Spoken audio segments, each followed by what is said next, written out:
നമസ്കാരം. ട്രെൻഡിംഗ് നൗവിലേക്ക് സ്വാഗതം. നോക്കാം പ്രധാന വാർത്തകൾ. പാലക്കാട് എം.എൽ.എ. രാഹുൽ മാങ്കൂട്ടത്തിൽ അറസ്റ്റിൽ. അർദ്ധരാത്രി രാഹുലിനെ പാലക്കാട്ടെ ഹോട്ടൽ മുറിയിൽ നിന്ന് കസ്റ്റഡിയിലെടുത്തത് മൂന്നാം ബലാത്സംഗ കേസിൽ. രാഹുലിനെ പത്തനംതിട്ട AR ക്യാമ്പിൽ എത്തിച്ച് അറസ്റ്റ് രേഖപ്പെടുത്തി.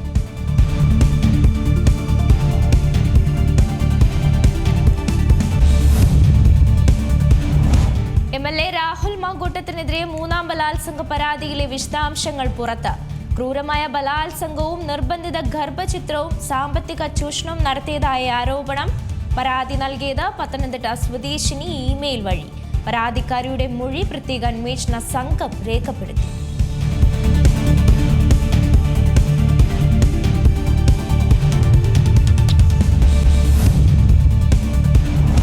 രാഹുൽ മാങ്കൂട്ടത്തിൽ എം.എൽ.എയെ അയോഗ്യനാക്കാൻ വഴി തേടി നിയമസഭ. അയോഗ്യത നടപടിക്ക് നിയമോപദേശം നേടുമെന്ന സ്പീക്കർ. വിഷയം എത്തിക്സ് ആൻഡ് പ്രിവിലേജ് കമ്മിറ്റി പരിശോധിക്കും. രാഹുൽ എം.എൽ.എ സ്ഥാനത്ത് തുടരുന്നത് തെറ്റായ സന്ദേശം നൽകും.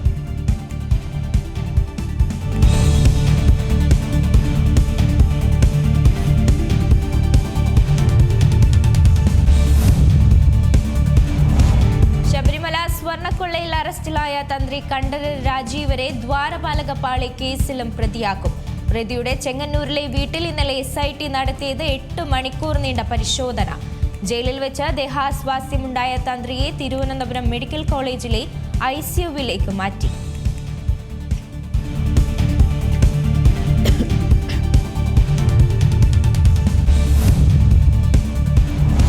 ന്യൂസിലൻഡിനെതിരായ ഏകദിന പരമ്പരയ്ക്ക് ഇന്ന് തുടക്കം. ശുഭ്മാൻ ഗില്ല് തിരിച്ചെത്തുന്നതോടെ യശസ്വി ജയ്സ്വാളിന് സ്ഥാനം നഷ്ടമായേക്കും. പരിക്ക് മാറിയെത്തുന്ന ശ്രേയസ് അയ്യർക്കും പരമ്പര നിർണായകം. മത്സരം ഉച്ചയ്ക്ക് 1:30 വഡോദരയിൽ.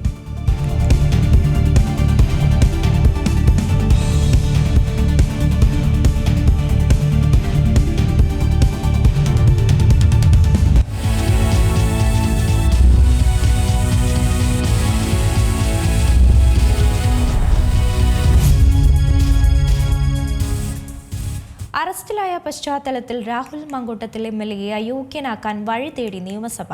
വിഷയം എത്തിക്സ് ആൻഡ് പ്രിവിലേജ് കമ്മിറ്റി പരിശോധിക്കുമെന്നും നിയമോപദേശം തേടുമെന്നും സ്പീക്കർ AN ഷംസീർ വ്യക്തമാക്കി. വിവരങ്ങളുമായി ബിനോയ് കൃഷ്ണൻ ചേരുന്നുണ്ട്. ബിനോയ്, ഇപ്പോൾ അറസ്റ്റിലായ പശ്ചാത്തലത്തിൽ രാഹുൽ മാങ്കൂട്ടത്തിൽ എം.എൽ.എയെ അയോഗ്യനാക്കാനുള്ള വഴി തേടി ഇറങ്ങുകയാണ് നിയമസഭ. എന്തൊക്കെയാണ് വിവരങ്ങൾ? രമ്യ, സ്പീക്കർ AN ഷംസീർ വ്യക്തമാക്കുന്നത് ഇത് നിയമസഭയുടെ എത്തിക്സ് ആൻഡ് പ്രിവിലേജസ് കമ്മിറ്റി ഈ വിഷയം പരിശോധിക്കും. നിരന്തരം ഇങ്ങനെ പരാതികൾ വരുന്ന സാഹചര്യത്തിൽ ഇതിപ്പോ മൂന്നാമത്തെ ബലാത്സംഗ പരാതിയാണ്. MLA സ്ഥാനത്തിരിക്കുന്ന ഒരാൾക്കെതിരെയാണ് തുടർച്ചയായി ഇങ്ങനെ പരാതികൾ വരുന്നത്. അങ്ങനെ ഒരാൾ MLA സ്ഥാനത്ത് തുടരുന്നത് തെറ്റായ സന്ദേശമാണ് സമൂഹത്തിന് നൽകുന്നത് എന്ന് ചൂണ്ടിക്കാട്ടിക്കൊണ്ടാണ് സ്പീക്കർ പറയുന്നത് രാഹുൽ മാങ്കൂട്ടത്തിൽ MLAയുടെ MLA സ്ഥാനം മാറ്റുന്നതിന് വേണ്ടി അദ്ദേഹത്തെ ആ സ്ഥാനത്ത് നിന്ന് അയോഗ്യനാക്കുന്നതിനുള്ള നിയമ വശങ്ങൾ എന്തൊക്കെയാണ് എന്ന് പരിശോധിക്കും എന്ന് ചൂണ്ടിക്കാട്ടുന്നത്. അതിന്റെ ഭാഗമായിട്ടാണ് എത്തിക്സ് ആൻഡ് പ്രിവിലേജസ് കമ്മിറ്റി ഈ വിഷയം പരിശോധിക്കുമെന്ന് AN ഷംസീർ പറയുന്നത്. ഇത് തുടക്കത്തിൽ തന്നെ MLA അയോഗ്യനാക്കണം, MLA രാജിവെക്കണം എന്നൊക്കെ വിവിധ കോണുകളിൽ നിന്ന് ആവശ്യം ഉയരുന്നുണ്ട്. ഇത് ഒരു MLA സ്ഥാനത്ത് ഇരുന്നു കൊണ്ട് ഒരാൾക്ക് ചെയ്യാൻ പറ്റുന്ന കാര്യങ്ങളല്ല, ചെയ്യാൻ പാടുള്ള കാര്യങ്ങളല്ല രാഹുൽ മാങ്കൂട്ടത്തിന്റെ ഭാഗത്തു നിന്ന് ഉണ്ടാകുന്നത് എന്ന നിലയിലാണ് തുടക്കം മുതൽ തന്നെ ഈ വിഷയത്തിൽ ഇതിന്റെ ധാർമ്മികത ചൂണ്ടിക്കാട്ടുന്നവർ പറയുന്നത്. അതുതന്നെയാണ് ഇപ്പോൾ എത്തിക്സ് ആൻഡ് പ്രിവിലേജസ് കമ്മിറ്റി പരിശോധിക്കും എന്ന് പറയുന്നത്. അതേസമയം എന്തൊക്കെയാണ് ഇതിന്റെ നടപടിക്രമങ്ങൾ വരിക എന്നുള്ളത് കണ്ടറിയേണ്ടിയിരിക്കുന്നു. കാരണം എത്തിക്സ് ആൻഡ് പ്രിവിലേജസ് കമ്മിറ്റി ഇങ്ങനൊരു കാര്യം ശുപാർശ ചെയ്താൽ തന്നെ തിരിച്ച് ആ നീക്കത്തിനെതിരെ നിയമപരമായി രാഹുൽ മാങ്കൂട്ടത്തിലും പോകാൻ സാധിക്കും എന്നുള്ളതാണ്. കാരണം കുറ്റം തെളിഞ്ഞാൽ മാത്രം, നിലവിൽ പ്രതിസ്ഥാനത്തുണ്ട്, FIR ഇട്ടിട്ടുണ്ട്. അതേസമയം ഈ കുറ്റം നിയമപരമായി കോടതിയിൽ തെളിയുമ്പോൾ മാത്രമാണ് അയോഗ്യനാക്കാനുള്ള അനുമതി ഉള്ളത് എന്നാണ് അങ്ങനെ ഒരു വശവും കൂടെ ചൂണ്ടിക്കാണിക്കപ്പെടുന്നുണ്ട്. അതായത് അയോഗ്യനാക്കാനുള്ള നടപടികൾ തേടി നിയമസഭ പോയാൽ അതിന് മറുപടിയായി രാഹുൽ മാങ്കൂട്ടത്തിലും കോടതിയെ സമീപിക്കാൻ സാധിക്കും എന്നാണ് മനസ്സിലാക്കുന്നത്. രമ്യ, ശരി. ബിനോയ് കൃഷ്ണനാണ് വിവരങ്ങൾ നൽകിയത്. അറസ്റ്റിലായ പശ്ചാത്തലത്തിൽ ഇപ്പോൾ രാഹുൽ മാങ്കൂട്ടത്തിൽ MLAയെ അയോഗ്യനാക്കാൻ വഴി തേടുകയാണ് നിയമസഭ. വിഷയം എത്തിക്സ് ആൻഡ് പ്രിവിലേജ് കമ്മിറ്റി പരിശോധിക്കും. അതേസമയം തന്നെ നിയമോപദേശം തേടുമെന്നും സ്പീക്കർ AN ഷംസീർ ഇപ്പോൾ വ്യക്തമാക്കിയിട്ടുണ്ട്. MLAക്കെതിരെ കടുത്ത നടപടിക്ക് തന്നെയാണ് നിയമസഭ ഒരുങ്ങുന്നത്.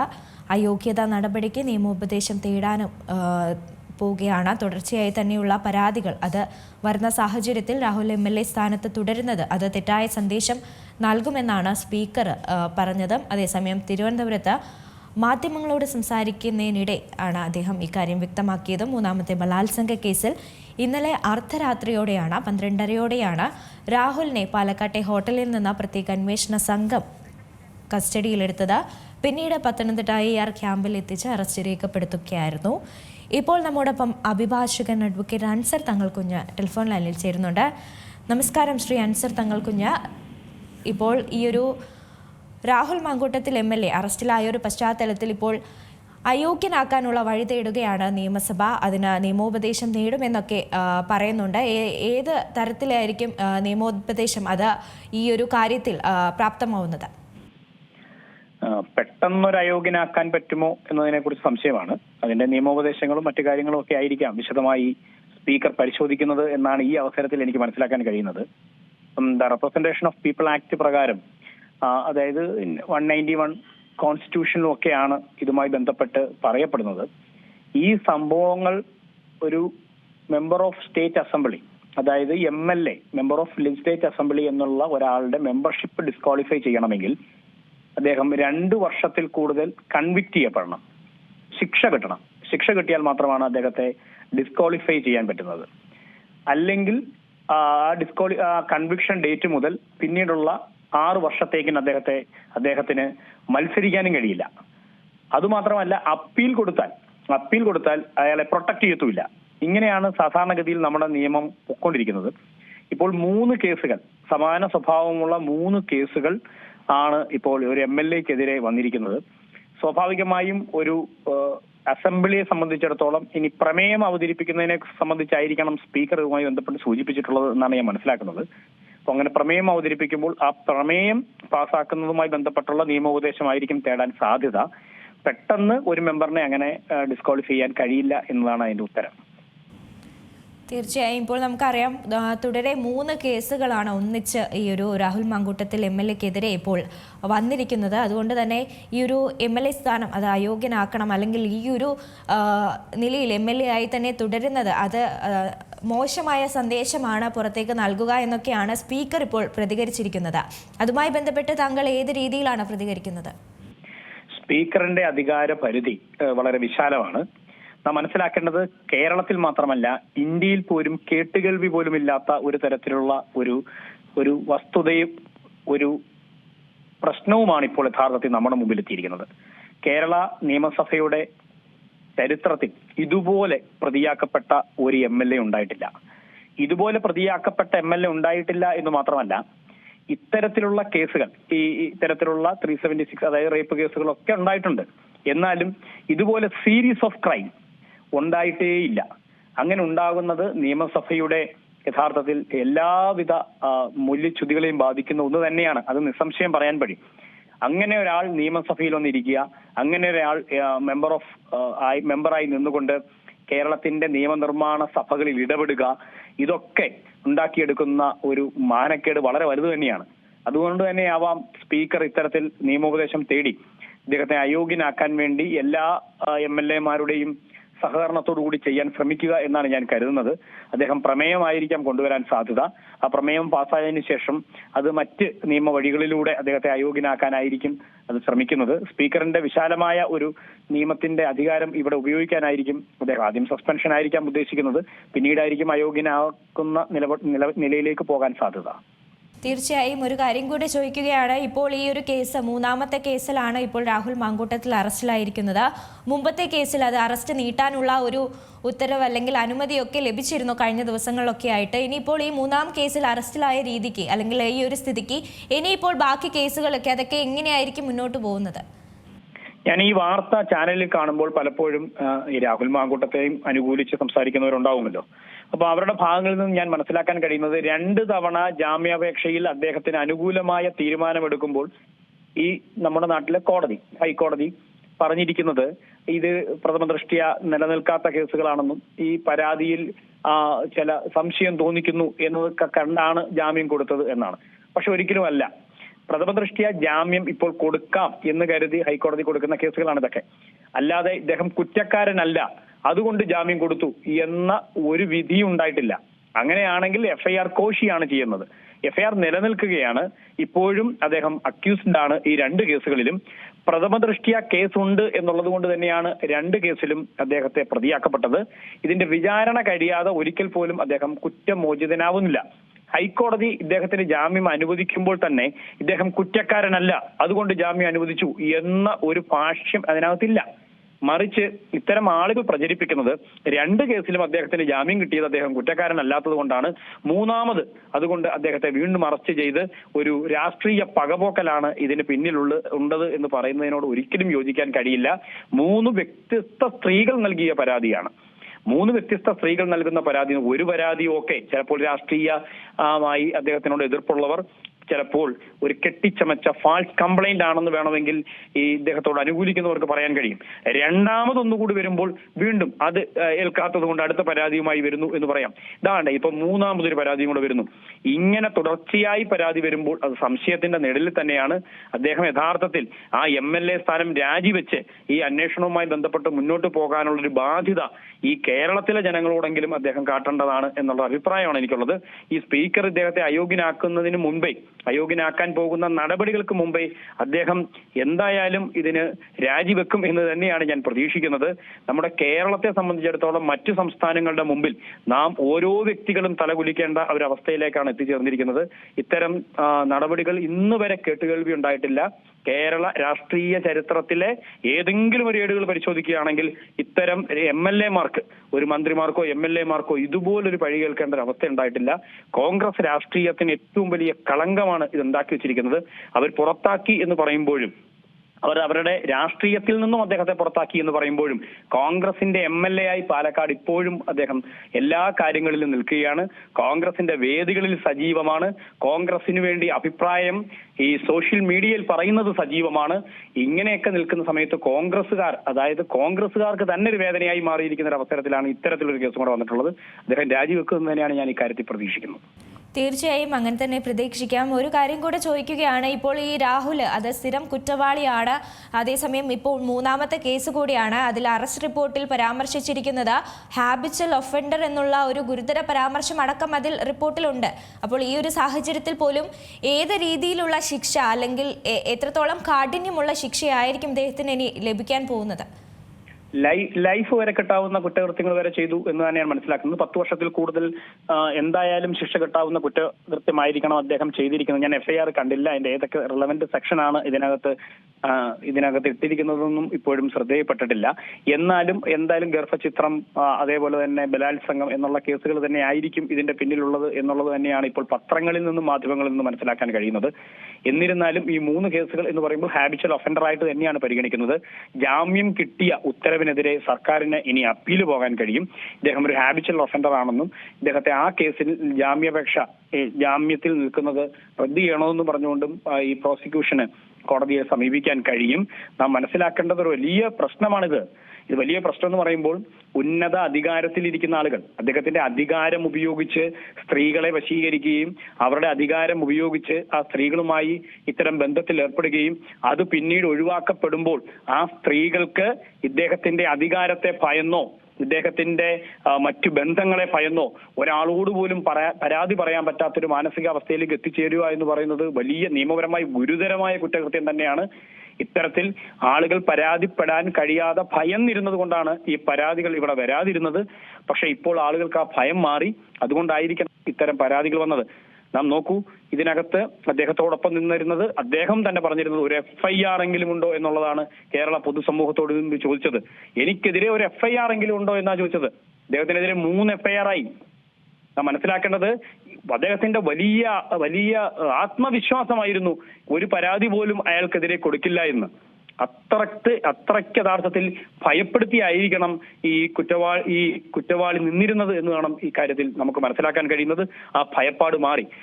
ഇതിനകത്ത് സ്ത്രീകൾക്ക് ഏതെങ്കിലും തരത്തിൽ ഇത്തരം വീഴ്ചകൾ വന്നാൽ ഇത്തരത്തിൽ പരാതിപ്പെടാൻ കഴിയുന്നുണ്ടെങ്കിൽ ഭയത്തോടുകൂടി നിൽക്കേണ്ട യാതൊരു കാര്യവുമില്ല. ഡയറക്റ്റ് പോലീസ് സ്റ്റേഷനിലോ ഈ നാട്ടിലെ ഭരണ സംവിധാനത്തിലോ ചെന്ന് പരാതിപ്പെടാൻ പറ്റുന്ന ഒരു സാഹചര്യമുണ്ട് എന്ന് മനസ്സിലാക്കി തരുന്ന ഒരു സംവിധാനം തന്നെയാണ് ഇവിടെ ഉള്ളതെന്നുള്ള വിശ്വാസം, നിയമത്തിലുള്ള അതിരുകടന്ന വിശ്വാസം നമുക്ക് ഊട്ടി ഉറപ്പിക്കാനാണ് ഇതുവഴി കഴിയാൻ കഴിയുന്നത്. തീർച്ചയായും വളരെയധികം നന്ദി ശ്രീ അഡ്വക്കേറ്റ് അൻസർ തങ്ങൾ കുഞ്ഞി ഈ ഒരു അവസരത്തിൽ പ്രതികരിച്ചതിന്.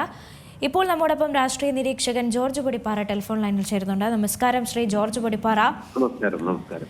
ഇപ്പോൾ അറസ്റ്റിലായ പശ്ചാത്തലത്തിൽ രാഹുൽ മാങ്കൂട്ടത്തിൽ MLA യെ അയോഗ്യനാക്കാനുള്ള വഴി തേടി ഇറങ്ങുകയാണ് നിയമസഭ. നിയമോപദേശം തേടാനൊക്കെ ഇരിക്കുകയാണ്. എങ്ങനെ പ്രതികരിക്കുന്നു? തീർച്ചയായിട്ടും ഇത് മൂന്നാമത്തെ ബലാത്സംഗ കേസാണ് രാഹുലിനെതിരെ ചുമത്തുന്നത്. തീർത്തും അപ്രതീക്ഷിതമായിട്ടുള്ള ഒരു നീക്കത്തിലാണ്, അതും വളരെ ആസൂത്രിതമായ ഒരു നീക്കത്തിലൂടെയാണ് രാഹുലിനെ ഇന്നലെ പൂങ്കുഴലിയുടെ നേതൃത്വത്തിലുള്ള SP പൂങ്കുഴലിയുടെ അല്ലെങ്കിൽ DG പൂങ്കുഴലിയുടെ നേതൃത്വത്തിലുള്ള സംഘം അറസ്റ്റ് ചെയ്യുന്നത്. പാലക്കാട്ട് നിന്നാണ് അറസ്റ്റ് ചെയ്തത്. പാലക്കാട്ട് നിന്ന് അറസ്റ്റ് ചെയ്ത് ഇപ്പൊ പത്തനംതിട്ടയിൽ കൊണ്ടുവരുന്നു, കോടതിയിൽ ഹാജരാക്കും. ഏതായാലും സമാനമായൊരു കുറ്റകൃത്യം തന്നെയാണ് വീണ്ടും ഇപ്പൊ രാഹുലിനെതിരെ ഉന്നയിക്കപ്പെടുന്നതെന്ന് കാണുന്നു. അതായത് ഇതിന്റെ മോഡസ് ഓപ്പറാൻഡിയൊക്കെ ഒന്ന് തന്നെ, അതായത് ഈ സ്ത്രീയും ഈ ഇപ്പോഴത്തെ മൂന്നാമത്തെ പരാതിക്കാരി കാനഡയിലാണുള്ളതെന്ന് അറിയുന്നു. കാനഡയിൽ ആയിരുന്ന യുവതിയെ ഒരു ഭർത്താവുമായിട്ട് പിണങ്ങി നിൽക്കുന്ന ബന്ധം മോശമായ ഒരു ഘട്ടത്തിൽ രാഹുലുമായിട്ട് അടുക്കുന്നു. ആ അടുപ്പം ഉപയോഗിച്ച് അവരെ സ്വന്തം മുറിയിലേക്ക് വിളിച്ചു വരുത്തുന്നു, അവിടെ വെച്ച് പീഡിപ്പിക്കുന്നു. അതിനുശേഷം ഗർഭിണിയാക്കണം, ഗർഭം അമ്മയുടെ അനുവാദത്തിന് വേണ്ടി വിവാഹം കഴിക്കാമെന്ന് വാഗ്ദാനം ചെയ്യുന്നു. അമ്മയുടെ അനുവാദത്തിന് വേണ്ടി എളുപ്പം കിട്ടാൻ വേണ്ടി ഗർഭിണിയാക്കണമെന്ന് പറയുന്നു, പ്രസവിക്കണം. അതിനുശേഷം ഈ പറഞ്ഞ പോലെ ഇതിനു മുമ്പ് കേട്ടതുപോലെ തന്നെ ഗർഭഛിദ്രത്തിന് പ്രേരിപ്പിക്കുന്നു. അപ്പോൾ അതിക്രൂരമായ പീഡനവും അതിക്രൂരമായ മാനസിക പീഡനവുമാണ് അവർ കേൾക്കേണ്ടി വന്നത് എന്ന രീതിയിലാണ് അവർ. മാത്രമല്ല ഒരുപാട് സാമ്പത്തികമായിട്ട് ഒരുപാട് പല രീതിയിൽ പണം അവരിൽ നിന്ന് വസൂലാക്കി, ഫ്ലാറ്റ് വാങ്ങാൻ, അതുപോലെ വിലപിടിപ്പുള്ള വസ്തുക്കൾ വാങ്ങാൻ, സൗന്ദര്യവർദ്ധക സാമഗ്രികൾ വാങ്ങാൻ, ഇങ്ങനെ ഒരുപാട് കാര്യങ്ങൾക്ക് വേണ്ടി പണം വാങ്ങിയെന്നും പറഞ്ഞു. ഏതായാലും പോലീസ് ആഗ്രഹിച്ചതുപോലെ തന്നെ രാഹുൽ മാങ്കൂട്ടത്തിന് എന്തെങ്കിലും ഒരു സൂചന പോലും കിട്ടാത്ത രീതിയിൽ അദ്ദേഹം രാത്രി പാലക്കാട്ടെ KPM ലോഡ്ജിൽ, നേരത്തെ നീലപ്പെട്ടി വിവാദമൊക്കെ അരങ്ങേറിയ സ്ഥലമാണത്, പാലക്കാട് പ്രസ് ക്ലബിന് തൊട്ടടുത്തുള്ള ഹോട്ടൽ. അപ്പോ ആ ഹോട്ടൽ മുറിയിൽ വെച്ച് തന്നെ രാഹുലിന്റെ മറ്റൊരു എപ്പിസോഡ്, കഥയിലെ മറ്റൊരു എപ്പിസോഡ് അരങ്ങേറുകയാണ്. അന്ന് രാഹുൽ രക്ഷപ്പെട്ടതാണ്. അദ്ദേഹത്തിന് അന്ന് എന്തെല്ലാം ശ്രമിച്ചിട്ടും അദ്ദേഹത്തെ ആ കേസിൽ ഉൾപ്പെടുത്താൻ കഴിഞ്ഞില്ല. വിജയകരമായിട്ട് രാഹുൽ തെരഞ്ഞെടുപ്പും വിജയിച്ചു, ആ കേസും വിജയിച്ചു, അല്ലെങ്കിൽ അവരുടെ ട്രാപ്പും അതിജീവിച്ചു. പക്ഷെ ഇക്കുറി പോലീസിന്റെ ട്രാപ്പിൽ രാഹുൽ പെട്ടുപോയി. അതായത് ഇങ്ങനെ ഒരു പരാതി തനിക്കെതിരെ വന്നതായിട്ടും ആ പരാതിയിൽ മൊഴിയെടുത്തതായിട്ടും ആ മൊഴി അനുസരിച്ച് രാഹുലിനെതിരെ ഗുരുതരമായൊരു കുറ്റം ചുമത്തപ്പെട്ടതായിട്ടും ഒന്നും രാഹുൽ മനസ്സിലാക്കിയില്ല. കഴിഞ്ഞ 2 കേസിലും, ആ ബലാത്സംഗ കേസിൽ 2ലും മുൻകൂർ ജാമ്യവും അറസ്റ്റ് ഒഴിവാക്കലും ഒക്കെ ആയിട്ട് ഇങ്ങനെ രാഹുൽ അറസ്റ്റിൽ നിന്ന് വളരെ ബുദ്ധിപൂർവ്വം അല്ലെങ്കിൽ വളരെ തന്ത്രപൂർവ്വം രക്ഷപ്പെട്ട് നിൽക്കെ ഈ 3ാം കേസിൽ രാഹുലിന് മുൻകൂർ ജാമ്യത്തിന് അപേക്ഷിക്കാനോ അല്ലെങ്കിൽ ഏതെങ്കിലും രീതിയിൽ അത് ഒരു നീക്കം നടത്താൻ കഴിയുന്നതിന് മുമ്പ് തന്നെ അദ്ദേഹത്തെ അകത്താക്കി. ഇക്കുറി പോലീസ് അവരുടെ സ്മാർട്ട്നെസ് കാണിച്ചിരിക്കുകയാണ്. അപ്പൊ പോലീസിനെ സംബന്ധിച്ചിടത്തോളം വാശിയുണ്ട്. 2 തവണ കയ്യിൽ നിന്ന് ഊരിപ്പോയ ഒരാളെ തീർച്ചയായിട്ടും 3ാം തവണ എന്തായാലും അകത്താക്കണം. കാരണം മുഖ്യമന്ത്രിയെ പോലും എന്താ പറയാ ഒട്ടും ബഹുമാനിക്കാതെ എന്നാണ്. ഇതിനകത്ത് പ്രശ്നം എന്താന്ന് വെച്ചാൽ അദ്ദേഹം പാർട്ടിക്ക് പുറത്താണ്. കോൺഗ്രസിനെ സംബന്ധിച്ചിടത്തോളം ഇപ്പോ അദ്ദേഹം അറസ്റ്റിലാവുമ്പോൾ ഒരു വ്യക്തി അറസ്റ്റിലാവുന്നതിനപ്പുറം ഒരു കോൺഗ്രസ്സുകാരൻ അറസ്റ്റിലാവുന്നതിന്റെ, അതുകൊണ്ടാണ് VD സതീശനൊക്കെ ചോദിക്കുന്നത്, സോ വാട്ട്, എന്താണ് അദ്ദേഹം അറസ്റ്റിലാവുന്നു, പാർട്ടിക്ക് എന്ത് ചെയ്യാനുണ്ട്? പാർട്ടിയിൽ നിന്ന് പുറത്തായ ഒരു വ്യക്തിയാണ് അദ്ദേഹം. പാർട്ടി അദ്ദേഹത്തിനെതിരെ എല്ലാ നടപടികളും എടുത്തു കഴിഞ്ഞു, പുറത്തായി. ഇനിയിപ്പോ സ്പീക്കർ പറയുന്ന ആ വശത്തേക്ക് പോകുമ്പോൾ അത് പാർട്ടിയെ സംബന്ധിച്ചിടത്തോളം ഇനി ഇതിനപ്പുറത്ത് MLA സ്ഥാനം എന്ന് പറയുന്നത് പാർട്ടി കൊടുത്തത് മാത്രമല്ല, അദ്ദേഹം തെരഞ്ഞെടുക്കപ്പെട്ട് കഴിഞ്ഞാൽ അദ്ദേഹം പാർട്ടിക്ക് അതീതനായ, പാർട്ടിക്ക് മാത്രമായിട്ട് MLA സ്ഥാനം കളയാനും പറ്റില്ല. അത് തന്നെ ഇപ്പോ നിയമോപദേശത്തിന്റെ അടിസ്ഥാനത്തിൽ മാത്രമേ 3 തവണ ഒരേപോലത്തെ കുറ്റത്തിന് കുറ്റാരോപിതനാവുന്ന ഒരു വ്യക്തി, അറസ്റ്റിലാവുന്ന ഒരു വ്യക്തി, അയാൾ ഒരു MLA ആയിരിക്കുന്ന അപമാനമാണ്. അതുകൊണ്ട് അദ്ദേഹത്തിനെതിരെ നിയമപരമായിട്ട് എങ്ങനെ അദ്ദേഹത്തെ അയോഗ്യനാക്കാമെന്നുള്ളതിനെ സംബന്ധിച്ച് നിയമോപദേശം തേടുന്നുവെന്ന് സ്പീക്കറും പറഞ്ഞു. ഇതിന് മുമ്പൊരിക്കലും ഒരു MLA ഇങ്ങനെ 3 തവണ അല്ലെങ്കിൽ ഇത്തരം കേസുകളിൽ 3 ഒരേ സമാന സ്വഭാവത്തിലുള്ള 3 കേസുകളാണ് അദ്ദേഹത്തിന്റെ പേരിലുള്ളത്. അപ്പൊ സ്വാഭാവികമായിട്ടും അത്തരത്തിലുള്ള ഒരു സാഹചര്യം ഇതുവരെ ഒരു സ്പീക്കർക്ക് നേരിടേണ്ടി വന്നിട്ടില്ല. അതുകൊണ്ട് ഇങ്ങനെ ആയാൽ എന്ത് ചെയ്യണമെന്നതിനെ സംബന്ധിച്ച് കൃത്യമായ നിയമോപദേശം തേടിക്കൊണ്ട് മാത്രമേ സ്പീക്കർക്കും ചെയ്യാൻ പറ്റുള്ളൂ. പക്ഷെ നമുക്ക് അനുകൂലമായ നിയമോപദേശം കിട്ടിയേക്കാം, അല്ലെങ്കിൽ കിട്ടാതിരിക്കാം. ഏതായാലും 1-2 മാസത്തെ പ്രശ്നമേ ഉള്ളൂ. തെരഞ്ഞെടുപ്പ് അടുത്തിരിക്കുകയാണ്. അത് കഴിഞ്ഞാൽ സ്വാഭാവികമായിട്ട് തന്നെ അദ്ദേഹത്തിന് അടുത്ത തെരഞ്ഞെടുപ്പിൽ അദ്ദേഹം മത്സരിക്കാൻ കഴിയുമോ, അല്ലെങ്കിൽ മത്സരിക്കുമോ, ഏതെങ്കിലും പാർട്ടി ടിക്കറ്റ് കൊടുക്കുമോ തുടങ്ങിയ ഒരുപാട് ചോദ്യങ്ങളുണ്ട്. സാധ്യത വളരെ കുറവാണ്. അതായത് ഞാൻ സ്വതന്ത്രമായി മത്സരിക്കില്ലേ, ഞാൻ പാലക്കാട്ട് മത്സരിക്കുന്നൊക്കെ ഏതാനും ദിവസം മുമ്പ് വലിയ ഇത് പറഞ്ഞതാണ്. പലരോടും അവകാശവാദം ഉന്നയിച്ചതൊക്കെ ശരിയാണ്. പക്ഷെ ഇപ്പൊ മൂന്നാമത്തെ ഒരു കേസിൽ അദ്ദേഹം അറസ്റ്റിലാവുകയും അദ്ദേഹത്തെ റിമാൻഡ് ചെയ്യുകയും ഒക്കെ ചെയ്യുന്നൊരു സാഹചര്യത്തിൽ ഇനി മുൻകൂർ ജാമ്യമൊക്കെ അല്ലെങ്കിൽ ജാമ്യം ലഭിച്ച് അദ്ദേഹം എന്ന് പുറത്തു വരും നമുക്ക് അറിഞ്ഞുകൂടാ. ഏതായാലും രാഷ്ട്രീയ ജീവിതം ഏറെക്കുറെ അപകടത്തിലാകുന്ന ഒരു രീതിയിലേക്കാണ് കാര്യങ്ങൾ പോയിക്കൊണ്ടിരിക്കുന്നത്. അത് അതിനകത്ത് ഇനി ഒരു പാർട്ടിയുടെ സംരക്ഷണമൊന്നും അദ്ദേഹത്തിന് കിട്ടാനുള്ള സാധ്യതയില്ല. വ്യക്തിപരമായിട്ട് അദ്ദേഹം തന്നെ സ്വന്തം നിലയ്ക്ക് നിയമ പോരാട്ടം നടത്തി പുറത്തു വരേണ്ടതുണ്ട്. അപ്പൊ ഏതായാലും വളരെ വളരെ ഗൗരവമായ ഒരു അവസ്ഥയാണ് രാഹുൽ മാങ്കൂട്ടത്തിൽ നേരിടുന്നത്. ഈ മൂന്നാമത്തെ കേസ് അദ്ദേഹത്തെ സംബന്ധിച്ചിടത്തോളം അത്ര അനായാസം അതിൽ നിന്ന് ഊരിപ്പോകാൻ കഴിയാത്ത വിധം വല്ലാത്തൊരു കുരുക്കാണ് പോലീസ് അദ്ദേഹത്തിന് കൊടുത്തിരിക്കുന്ന. ആ കുരുക്കിൽ അദ്ദേഹം കിടന്ന് പിടയുന്ന കാഴ്ചയാണ് ഇപ്പൊ നമ്മൾ കണ്ടുകൊണ്ടിരിക്കുന്നത്. ഇനി എന്തായിരിക്കും പതിവ് പോലെ അദ്ദേഹം പറയാൻ പോകുന്നത്? ഇതിനകത്തും ബലാത്സംഗമൊന്നുമില്ല, ഉഭയസമ്മതത്തോടെ ഉള്ളതാണ്. അതൊരു പക്ഷെ ഉഭയസമ്മതത്തോടെ തന്നെയുള്ളതാകാനാണ് സാധ്യത. അതുപോലെ ഗർഭചിത്രം ഞാൻ ആവശ്യപ്പെട്ടിട്ടല്ല, അവർ സൈൻ ചെയ്തതാണ്. ഇങ്ങനെയൊക്കെ വേണമെങ്കിൽ വാദങ്ങൾ ഉണ്ടാക്കാം. ആ നിലയ്ക്ക് വേണമെങ്കിൽ ജാമ്യം കിട്ടിക്കൂടായികയില്ല. അതൊക്കെ വേറെ പ്രശ്നം. പക്ഷെ ഏതായാലും ആദ്യ റൗണ്ടിൽ പോലീസ് വിജയിച്ചിരിക്കുന്നു, സർക്കാർ വിജയിച്ചിരിക്കുന്നു, രാഹുൽ അകത്തായിരിക്കുന്നു. ഇനി നിയമപരമായിട്ട് അദ്ദേഹത്തെ അയോഗ്യനാക്കുമോ, ആ അയോഗ്യത ആക്കാനുള്ള നീക്കം സ്പീക്കർ മുന്നോട്ട് വെച്ചാൽ അത് വിജയകരമാകുമോ, ഇതൊക്കെ നമുക്ക് അല്പം കൂടി കാത്തിരുന്ന് കാണേണ്ട വിഷയമാണ്. ശരി, വളരെയധികം നന്ദി ശ്രീ ജോർജ് പൊടിപ്പാറ ഈ ഒരു അവസരത്തിൽ പ്രതികരിച്ചതിന്. മൂന്നാം ബലാത്സംഗ കേസിലും അറസ്റ്റിലായതോടെ രാഹുൽ മാങ്കൂട്ടത്തിൽ MLA-ക്കെതിരെ കടുത്ത നടപടിക്കൊരുങ്ങുകയാണ് നിയമസഭ. വിഷയം എത്തിക്സ് ആൻഡ് പ്രിവിലേജ് കമ്മിറ്റി പരിശോധിക്കുമെന്നാണ് സ്പീക്കർ AN ഷംസീർ പ്രതികരിച്ചത്. അയോഗ്യത നടപടിക്ക് നിയമോപദേശം തേടാനും ഒരുങ്ങുകയാണ്. തുടർച്ചയായി തന്നെയുള്ള പരാതികൾ അത് വരുന്ന സാഹചര്യത്തിൽ രാഹുൽ MLA സ്ഥാനത്ത് തുടരുന്നത് തെറ്റായ സന്ദേശം നൽകുമെന്നാണ് സ്പീക്കർ പ്രതികരിച്ചിരിക്കുന്നത്. അയോഗ്യനാക്കാനുള്ള നിയമോപദേശം തേടാനിരിക്കുകയാണ് നിയമസഭ. അറസ്റ്റിലായ രാഹുൽ മാങ്കൂട്ടത്തിൽ MLA ചോദ്യം ചെയ്യലിനു ശേഷം വൈദ്യപരിശോധനയ്ക്ക് എത്തിച്ച പത്തനംതിട്ട ജനറൽ ആശുപത്രിയിൽ ഡിവൈഎഫ്ഐയുടെയും യുവമോർച്ചയുടെയും നേതൃത്വത്തിൽ കടുത്ത പ്രതിഷേധം. കനത്ത പോലീസ് സന്നാഹമാണ് ആശുപത്രി പരിസരത്ത് ഏർപ്പെടുത്തിയിരിക്കുന്നത്. വിവരങ്ങളുമായി ആദർശ് മുക്കട ചേരുന്നുണ്ട്. ആദർശ്, ഇപ്പോൾ ഈ ഒരു കേസ് അത് മൂന്നാം കേസ് കൂടെയാണ്. ഇപ്പോൾ പല നടപടികളും നടക്കുന്നുണ്ട്. ഇപ്പോൾ വൈദ്യപരിശോധനയ്ക്കായി ജനറൽ ആശുപത്രിയിൽ എത്തിച്ചു എന്ന് മനസ്സിലാക്കുന്നു. വലിയ തോതിലുള്ള പ്രതിഷേധങ്ങളും നടക്കുന്നു. എന്തൊക്കെയാണ് പുതിയ വിവരങ്ങൾ? രമ്യ, രാഹുൽ മാങ്കൂട്ടത്തിൽ MLA അല്പം മുമ്പ് വൈദ്യപരിശോധന പൂർത്തിയാക്കിയ ശേഷം ഈ പത്തനംതിട്ടയിലെ ജനറൽ ആശുപത്രിയിൽ നിന്നും തിരികെ മജിസ്ട്രേറ്റിന്റെ പക്കലേക്ക് എത്തിച്ചിട്ടുണ്ട്. അദ്ദേഹത്തെ അല്പനേരത്തിനുള്ളിൽ തന്നെ മജിസ്ട്രേറ്റിന് മുമ്പിൽ ഹാജരാക്കും. തുടർന്നാകും അദ്ദേഹത്തിന് ജാമ്യം ലഭിക്കുമോ അതോ റിമാൻഡിലേക്കാണോ പോവുക തുടങ്ങിയ കാര്യങ്ങളെല്ലാം അല്പനേരത്തിനുള്ളിൽ തന്നെ അറിയാൻ കഴിയും. ഇന്നലെ അർദ്ധരാത്രിയോടെയാണ് ആദർശ്, ഇപ്പോൾ വരുന്ന ഒരു വിവരം കൂടിയുണ്ട്. റിമാൻഡിലേക്ക് നീങ്ങിയിരിക്കുന്നു. 14 ദിവസത്തെ റിമാൻഡ് അത് നൽകിയിരിക്കുന്നു. അതെ രമ്യ, രാഹുൽ മാങ്കൂട്ടത്തിൽ MLA 14 ദിവസത്തേക്ക് റിമാൻഡിൽ ആക്കിയിരിക്കുന്നു.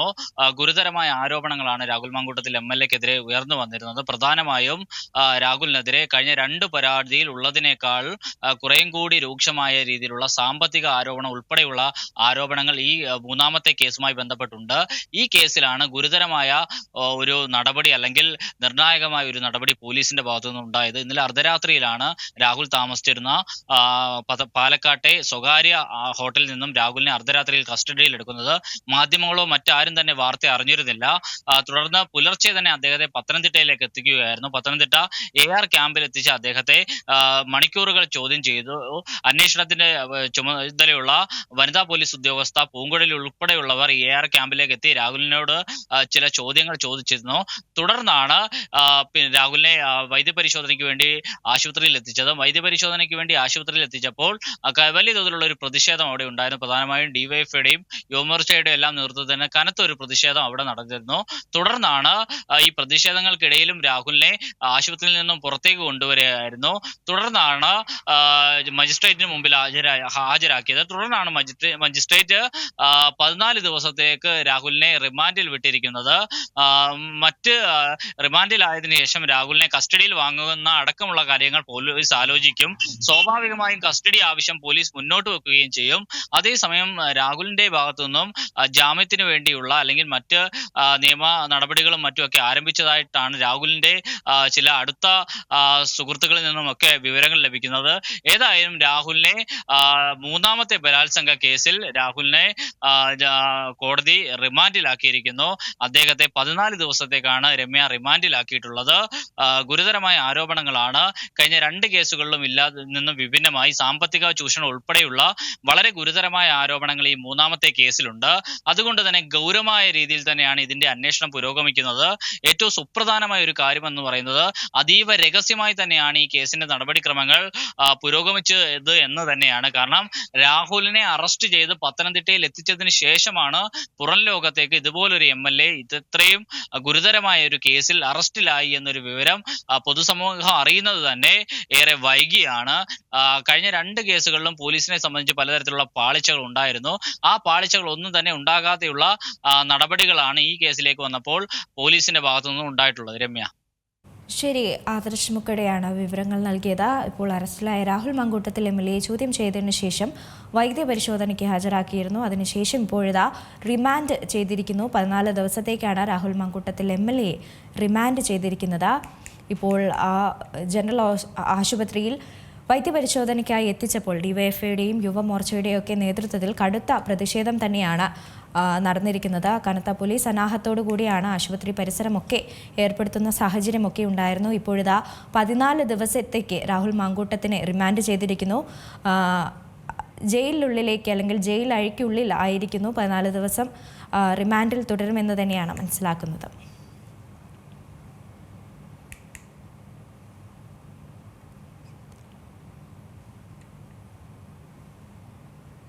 രാഹുൽ മാങ്കൂട്ടത്തിലിനെ അറസ്റ്റ് ചെയ്തതിനു പിന്നാലെ ഫേസ്ബുക്ക് പോസ്റ്റുമായി ഇടതു വനിതാ നേതാക്കൾ മന്ത്രി വീണ ജോർജും KK ശൈലജയും രാഹുലിനോട് രാജിവെക്കാൻ കോൺഗ്രസ് ആവശ്യപ്പെടണമെന്ന് KK ശൈലജ പറഞ്ഞു. ആദ്യ അതിജീവിതയുടെ ഫേസ്ബുക്ക് പോസ്റ്റ് പരാമർശിച്ചായിരുന്നു മന്ത്രി വീണ ജോർജിന്റെ കുറിപ്പ്.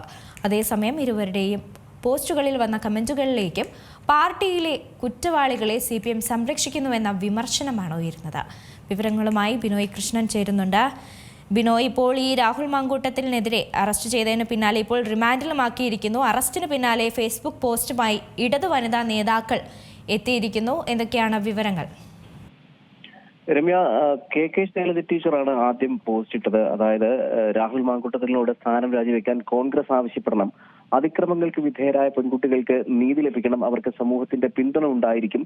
രാഹുൽ മാങ്കൂട്ടം നിരവധി പെൺകുട്ടികളെ ക്രൂരമായി പീഡിപ്പിച്ചു, പരാതി പറയുന്നവരെ കൊല്ലുകളയും എന്ന് ഭീഷണിപ്പെടുത്തി.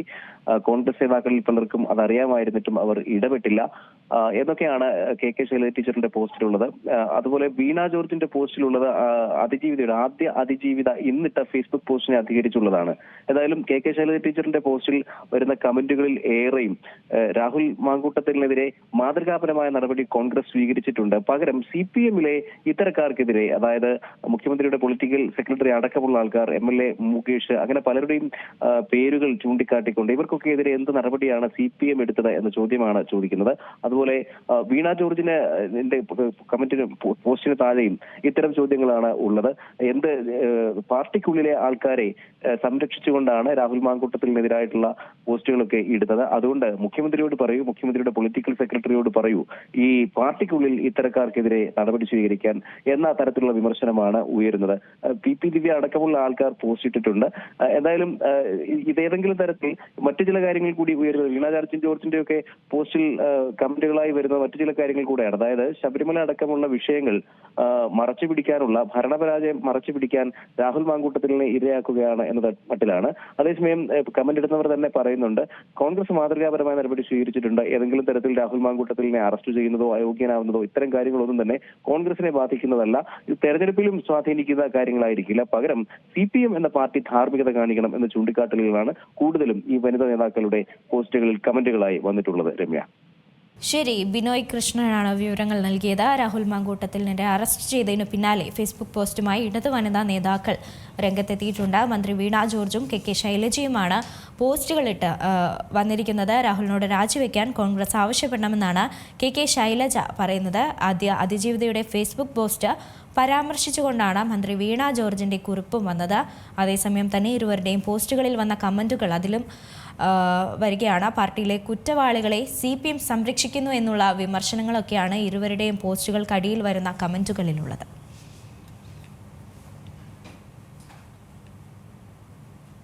വാർത്താ ബുള്ളറ്റിൻ പൂർണ്ണമാവുന്നു. നന്ദി.